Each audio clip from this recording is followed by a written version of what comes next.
ফিলিস্তিন সরকারের আর্থিক সংকট মোকাবেলায় $30 মিলিয়ন কিস্তির সহায়তা দিয়েছে সৌদি আরব।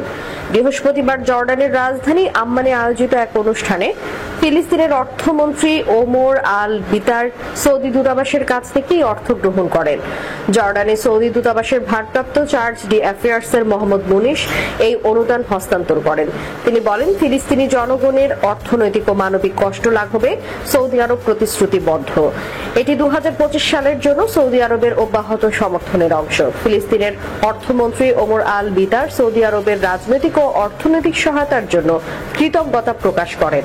তিনি বলেন, ইসরায়েলি আগ্রাসনের কারণে তৈরি আর্থিক সংকটে সৌদি সহায়তা ফিলিস্তিনের জন্য অত্যন্ত গুরুত্বপূর্ণ। তিনি সৌদি বাদশাহ সালমান ও যুবরাজ মোহাম্মদ বিন সালমানের প্রতি ফিলিস্তিন রাষ্ট্রপতি মাহমুদ আব্বাস ও প্রধানমন্ত্রী মোহাম্মদ মুস্তফার পক্ষ থেকে শুভেচ্ছা জানান। সৌদি প্রতিনিধি মুনিশ জানান, বিগত বছরগুলোতে সৌদি আরব ফিলিস্তিনে প্রায় $5.3 বিলিয়ন মানবিক, ত্রাণ ও উন্নয়ন সহায়তা প্রদান করেছে, যা ফিলিস্তিনের স্বাধীনতা ও অধিকার প্রতিষ্ঠায় তাদের অটল সমর্থনেরই প্রতিফলন।